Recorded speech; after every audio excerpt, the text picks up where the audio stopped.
Friday, and I'm back to, I would say, 80% of my youthful vitality, having kicked that, whatever it was. It's a respiratory, I have a respiratory infection, and it keeps coming back. And you know what's interesting about it is I never had that until I started working at Trimet. And I would swear that it's got something to do with those old buses, because that's when I started really getting problems, was when those heaters were on. And I don't know whether it's cause and effect or not, but I never had this sort of respiratory trouble until I started working at Trimet. Now every time I get sick, it's the same thing. It starts in the throat, and then it goes up into my lungs and my nose. I mean, I lose my voice, and then it goes out eventually. But it's the same thing every time. And I mean, I get it several times a year. You know, I don't get it in the summer though. But I do get it in the winter, in the spring, and in the fall. I hadn't been sick in months, but the last time I was sick, I believe it was this. Anyway, I'm off to our union activist group meeting. We're going to have a meeting at Red Robin tonight and plan our strategy for the union meeting. And I'm glad actually to become involved with these people. I think it's good that we're taking interest. And I've always avoided the union stuff, but we got a group of people that are of like mind, so it makes it a little bit safer for people like me to attend. So the chances of me getting ganged up on are less when you have a group of people who are of like mind. And that was always my fear of the union meeting. You know, I'm not the most popular figure at Trimet, and a lot of people have a lot of resentment to me. I don't like to expose myself if I don't have to, but this is a different situation. These people care about bus operators, they care about our benefits, and they're more of a progressive wing. We're progressives. And I'm not sure if we're the minority. I have a feeling we are. I mean, it's a very conservative bunch of operators here, which is ironic because we're all government workers, really, but a lot of operators don't get that. They don't connect the dots on that, which I've always found interesting. They're very conservative, very anti-government, you know, and I don't know what it means, but it's rather nuts, if you ask me. But anyway, that's the world for you. We got Bruce, we got Jeff, we got Steve, we got Ross, and we got Al. No, I'm just... Don't get excited. He's always excited. Here he is, an activist, and doesn't he look good, by the way? He is the face of Trimet. This is the champion right there. He's been golfing for 4 days, and he looks like it. Wait, the 26th of what? 26th of May at the Portlandia building is when this gentleman gets to have his speech to the board of directors. And now space cushion the Smith System Space Cushion Drive. Okay, Google Smith System. Just put in Smith System, and that's what it will. Space I'm going to do that, man. It doesn't say check your mirrors every 5 to 8 seconds. It doesn't? It says check them frequently. Frequently is really, that's interesting. On the flow of traffic and where the closest hazard is. Did they teach you in Trimet driving to watch for what the about hazard? that rocking and rolling nonsense? Is that a Trimet thing? Didn't say shit about that. That was something that Alan Morgan came up with on the spur of the moment in his job interview. I see. And they thought, that sounds good.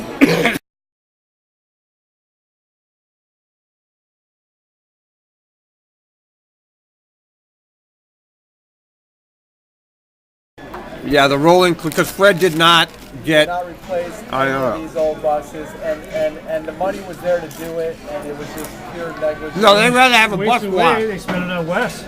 Yeah. A bus walk. Yeah. How do you spend $30 million per siding? Well, what was the article I read on your blog the other day? I mean, it's It a pile of was, cement. it was about the basically about the Milwaukee line. How they're basically they're going to continue to rob out of bus operations to build the dam. Yeah. I can't remember. $20 a yard. Yeah. $20 a ride. $20 a ride. Oh, yeah. There's a clear bias to the rail. Okay, yeah. The thing that kind of rankles me a little bit is that they've announced that they're going to have this little going away party for Fred on June 2nd or something like that, Center Street. And I would really like to. I'll be over at Center Street. Howell's. Oh, I had one of those once. I drove one of those once in a summer. Yeah, I did it during line training on 90-degree days. But anyway, Yeah, you get just this. tiny little When windows, man. Trimet sold when they got rid of them.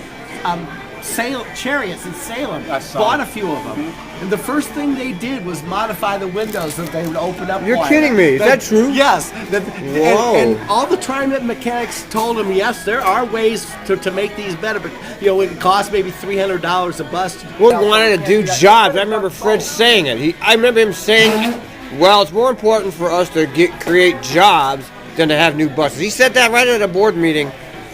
And look at he can't even keep his own fucking jobs. His own company can't keep jobs. That's what a hypocrite he is. And he says, "Oh, does that have an articulated bus?" And I'm like, "Yeah, by the way, it does." And I was impressed that he was. So up he to knew speed that. that the 90s. Well, he probably knew most of the '90s probably Had the Arctics back then. But that was my first little.